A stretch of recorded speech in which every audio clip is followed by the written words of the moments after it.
everyone, Assalamu alaikum. Welcome to my YouTube channel IELTS with Sun. আজকে চলে এসেছি আপনাদেরকে টাস্ক 1 এর কিছু বেসিক আলোচনা করার জন্য। টাস্ক 1 এর একটা ক্লাস আমরা নিব, তবে এই ক্লাসটা নেওয়ার আগে অবশ্যই এটি টাস্ক 1 কিভাবে সলভ করতে হয় তার একটা বেসিক ধারণা থাকতে হবে। তো তার জন্য আজকে আমাদের এই পুরো ভিডিও। সাধারণত আমাদের যে বার চার্টগুলো থাকে সেগুলো দেখতে এইরকম। এই বার চার্টগুলোতে আমাদের কিছু স্পেসিফিক পয়েন্ট থাকে যেগুলো এক্সপ্লেইন করতে হয়। প্রথমে আমরা দেখতে পাচ্ছি যে এখানে দেখতে পাচ্ছি যে $2, $3, $4। তো প্রত্যেকটা ডলারে কত পার্সেন্ট করে আছে এই বারগুলো সেগুলোর একটা পয়েন্ট দেখাচ্ছে, তাই না? সো এই পয়েন্ট নিয়ে আলোচনা করব। মনে রাখবেন কোন বার চার্ট সলভ করার সময় যখন এই 2D পয়েন্ট থাকবে, মানে ধরেন এইখানে একটা বার চার্ট আছে, এই বার চার্টে ধরেন এইখানে যদি 2D পয়েন্ট থাকে, মানে লাইনের পুরো সমান থাকে, তাহলে এইটা হচ্ছে যে এক্সাক্ট যে পয়েন্ট আছে সেই পয়েন্ট আপনাকে বলতে হবে। যদি এইখানে থাকে তাহলে এখানে বলতে হবে about, around, almost, nearly, close to, এই ধরনের ওয়ার্ড ইউজ করতে হবে। এখানে যে বলতে হবে মানে exactly 2%, এখানে দেখাচ্ছি $2, তাই না? সো এইভাবে আমাদের বার চার্টের পয়েন্টগুলো একটু খেয়াল করতে হবে। তো আমাদের যদি কখনো বারে 2D পয়েন্ট থাকে তাহলে কিভাবে এক্সপ্লেইন করবেন সেইটা এখন আমরা আলোচনা করব।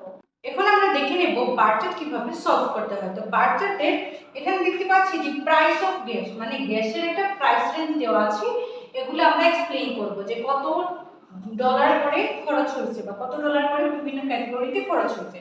ধরলাম এখানে ইউকে খরচ করছে অথবা ইউএসএ। আপনাদের বুঝার খাতিরে আমরা দেখব যে এখন যে $2, $4 করে কিভাবে এটা খরচ হয়েছে এটা এক্সপ্লেইন করব। এখানে দেখেন যে 2D পয়েন্ট দেওয়া আছে, তাই না?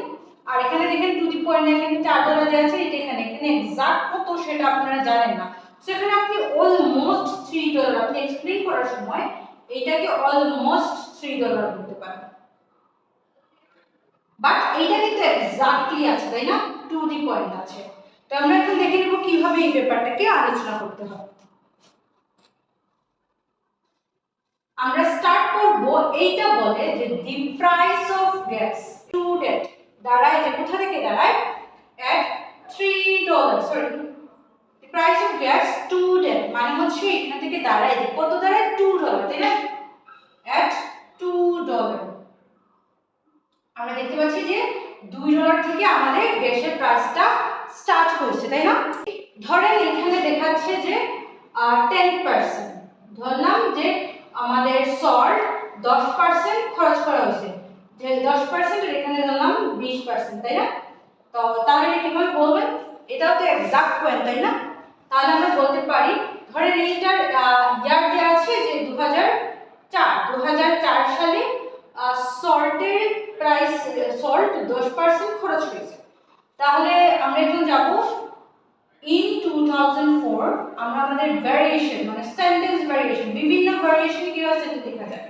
আপনি এক ভ্যারিয়েশন লিখতে পারেন যে স্টুডেন্ট 10% বলতে পারেন, আবার এখানে আবার প্রাইস অফ গ্যাস না হয়ে the projection of salt হবে, তাই না?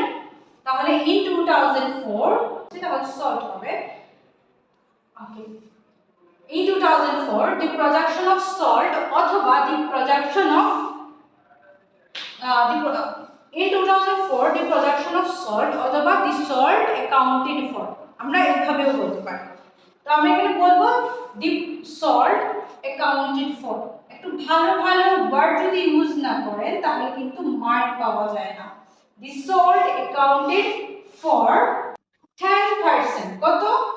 10% of total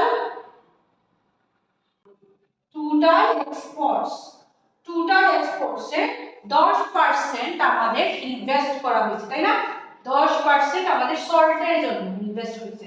আমরা দেখবো যে বার চার্ট বলেন আর বিভিন্ন টাস্ক 1 এর চার্টগুলো বলেন কিভাবে টাইম প্যারাফ্রেজিং করতে হয়। এখন আমরা টাইম প্যারাফ্রেজিং এর ক্ষেত্রে দেখবো। মনে রাখবেন আমাদের ইন্ট্রোডাকশনে একটা টাইম দেওয়া থাকবে, একটা প্লেস মেনশন থাকবে, একটা ভার্ব মেনশন থাকবে, একটা টপিক মেনশন থাকবে। এই টপিক, এই ভার্ব, এই টাইম, প্লেস সবকিছু আমাদেরকে প্যারাফ্রেজ করে সুন্দর করে আমাদের চার্টকে তুলে ধরতে হবে। তো আপনাদের টাইম প্যারাফ্রেজিং এ যদি কোনো প্রবলেম না থাকে তার জন্য টাইম প্যারাফ্রেজিং এর একটা ডেটটা আমরা দিয়ে দিচ্ছি, এখানে দেখাই দিচ্ছি। সেটা হচ্ছে কি এখানে প্রথমে আপনারা লিখতে পারেন ফ্রম 1995 টু 2005, বা মানে এতটা সাল থেকে এত সাল পর্যন্ত। আবার দিতে পারেন বিটুইন 1995 এন্ড 2005। মনে রাখবেন বিটুইন দিলে এখানে এন্ড দিতে পারেন, টু দিলে হবে না, এটা ভুল। ঠিক আছে, ফ্রম এর ক্ষেত্রে শুধুমাত্র টু ইউজ করতে হবে। তারপর ধরো দ্য পিরিয়ড ফ্রম অত টু অত, এটা সাধারণত লাইন গ্রাফের ক্ষেত্রে এই ওয়ার্ডটা ইউজ করতে হবে। যে থ্রু দ্য পিরিয়ড ফ্রম মানে হচ্ছে কি এই পুরো সালটার উপর দিয়ে গেছে, মানে 1995 সাল থেকে 2005 সালের উপর দিয়ে যে লাইনটা গেছে ওই লাইনটার কথা বলা হচ্ছে। তার জন্য এখানে লাইন গ্রাফের ক্ষেত্রে সাধারণত এই সেন্টেন্সটা ইউজ করা হয়। আবার এখানে ওভার দ্য পিরিয়ড অফ আপনি দিতে পারেন, over the period of use করতে পারেন। সেই ওয়ার্ডটা কিন্তু লাইন গ্রাফের জন্য অনেক কমন একটা sentence. Over the period of আপনি এই কথাটা বলতে পারেন। ঠিক আছে, তারপর হচ্ছে ডিউরিং দ্য পিরিয়ড অফ, এটা সাল থেকে এত সাল পর্যন্ত, এটা কিন্তু সব ধরনের ক্ষেত্রে, এটা আবার শুধু মাত্র লাইন গ্রাফের ক্ষেত্রে না। মানে এই যে সময়টা আছে এই সময়কালের মধ্যে চারটা দেখানো। ঠিক আছে, তারপর হচ্ছে এটাগুলো হচ্ছে টাইম চেঞ্জিং বার্চার্টের ক্ষেত্রে, আর এগুলো হচ্ছে টাইম ফিক্সড বার্চার্টের ক্ষেত্রে। টাইম চেঞ্জিং আর টাইম ফিক্সড এগুলো কিভাবে সলভ করতে হয় সেটা আমি নেক্সট ক্লাসে দেখাই। আপাতত মনে রাখবেন যে টাইম ফিক্স আর টাইম চেঞ্জিং মানে হচ্ছে যেখানে দুইটা সাল বা একের অধিক সাল মেনশন থাকে সেটা হচ্ছে টাইম চেঞ্জিং, আর যেখানে একটা সাল নিয়ে কথা বলা হয় সেটাকে বলা হয় টাইম ফিক্সড। এখানে টাইম ফিক্সড বার চার্ট বা লাইন চার্ট বা পাই চার্ট যাই বলেন না কেন, তাদের ক্ষেত্রে এই ওয়েতে আপনারা বলতে পারেন, সালটা মেনশন করতে পারেন in 1995 by 2009 by 1995 for 5 years. ঠিক আছে, এরকম আপনি বলতে পারেন। ওকে, এই হচ্ছে কি আমাদের টাইম প্যারাফ্রেজিং। আশা করি আপনারা টাইম প্যারাফ্রেজিং এর বিষয়টা বুঝতে পারবেন। এখন আমরা ডেটা ভেরিয়েশন নিয়ে কাজ করব, কারণ প্রত্যেকটা বার চার্ট বলেন আর টাস্ক বলেন যেগুলো কিছু বলেন না কেন পয়েন্ট আউট করে আমাদের পুরো ডেটাটা আমাদেরকে এক্সপ্লেইন করতে হবে। তো এইগুলোর এক্সপ্লেনেশন কিভাবে দিবেন সেটা আমরা এখানে দেখে নেব। মনে রাখবেন এটা আমাদের বেসিক ক্লাস। আমাদের বার চার্টের ফুল যে ক্লাসটা আছে পুরো বার চার্ট যেখানে সলভ করা হবে সেটা কিন্তু নেক্সট ভিডিওতে দেওয়া হবে। এই ভিডিওতে জাস্ট আপনাদের একটা চার্ট বা টাস্ক 1 বোঝার পুরো আলোচনাটা করা হচ্ছে। ওরা ডেটা ভেরিয়েশন নিয়ে আসতে পারে। ডেটা ভেরিয়েশন মিন্স হচ্ছে একই সেন্টেন্সকে ডিফারেন্ট ওয়েতে লেখার যে ক্ষমতা সেটা ওদের নেই। ওরা একই সেন্টেন্সকে বারবার ইনক্রিজ হচ্ছে একই ভাবে লিখে, কিন্তু এটা ডিফারেন্ট ওয়েতে কিভাবে লিখবে সেটা ওরা জানে। আমাদের রাইটিং এ স্পেশালি আমাদের যে স্কোর ডেভেলপ করতে সবচেয়ে বেশি ম্যাটার করে যে আপনি কতটা ভালো সেন্টেন্স মেক করতে পারেন, ডিফারেন্ট ওয়েতে কিভাবে ভালো ভালো স্ট্রাকচার দিয়ে সেন্টেন্স ইউজ করতে পারেন সেটা এক্সামিনাররা চেক করে। তো এখানে আমরা দেখে নেব কিভাবে ডিফারেন্ট ওয়েতে একই সেন্টেন্সকে লেখা যায়। এখানে আমরা বার চার্ট দেখতেছি, যে বার চার্টে দেখানো হচ্ছে যে 2009 এবং 2010 সালে আমাদের সিডি সেলিং এর একটা চার্ট। এখানে প্রথমে লেখা আছে 2009 সালে এটা ছিল 50 মিলিয়ন আর 2010 সালে এটা হচ্ছে কি 70 মিলিয়ন। এখন এই কথাটাকে এই যে দুইটা বার, এই দুইটা বারকে আপনি কিভাবে এক্সপ্লেইন করবেন ডিফারেন্ট ওয়েতে সেটাই আমরা এখানে দেখছি। প্রথমে হচ্ছে যে সিডি সেলস ইনক্রিজড স্লাইটলি। আমরা দেখতে পাচ্ছি সিডি সেল কি হচ্ছে কিছুটা বেড়েছে না, এই কিছুটাকে বাড়াতে বলা হয় স্লাইটলি ইনক্রিজ। তাহলে স্লাইটলি ইনক্রিজ হয়েছে কত থেকে 50 মিলিয়ন থেকে 70 মিলিয়ন। সো এই ব্যাপারটাকে লিখছি the CD sales increased slightly from 50 million to 70 million. CD সেলিংটা কিছুটা বেড়েছে 50 মিলিয়ন থেকে 70 মিলিয়ন ইউনিট পর্যন্ত 2009 সাল এবং 2010 সালের মধ্যে। এটা হচ্ছে 2009 সালের একটা বার, এটা হচ্ছে 2010 সালের একটা বার। তো 2009 সাল এবং 2010 সালের মধ্যে 50 মিলিয়ন থেকে 70 মিলিয়ন ইউনিটসে আমাদের সিডি সেলিংটা হয়েছে। তারপর এখন আমরা দেখতে যাবো একই কথাকে এই যে স্লাইটলি ইনক্রিজ করতে হবে একই ব্যাপারকে ডিফারেন্ট ওয়েতে আর কিভাবে লেখা যায়। আবার দেখতে পাচ্ছি CD sale increase slightly from 50 million in 2009। এখন আমরা সাল ওয়াইজ আলাদা করে ফেলছি। সো 50 মিলিয়ন 2009 এবং 70 million the following year. The following year মানে হচ্ছে পরের সাল। আপনি যদি কোনো সেন্টেন্স এরকম লেখার পর ফলোইং ইয়ার দিতেন তাহলে ইয়ারটা মেনশন করতে হয় না, এক্সামিনার বোঝা যায় যে আপনি ফলোইং ইয়ার মানে এর পরের সালটাকে মেনশন করছেন। তারপরে তারপরে আমরা লিখতেছি এখানে একটা এক সেন্টেন্স একটা ওয়ার্ড দিচ্ছি, সেটা হচ্ছে the CD sale increased by 20 million units from 2009 to 2010। 2009 থেকে 2010 সালের মধ্যে দেখেন 50 মিলিয়ন থেকে 70 মিলিয়নে 20 মিলিয়ন বাড়ছে। এই 20 মিলিয়ন বাড়াটাকে আপনি 50 টু 70 বারবার রিপিট না করে এখানে 20 মিলিয়নের একটা ইনক্রিজ হয়েছে 2009 এবং 2010 সালে সিডি সেলিং এর এই ব্যাপারটা এইভাবেও লেখা যায়।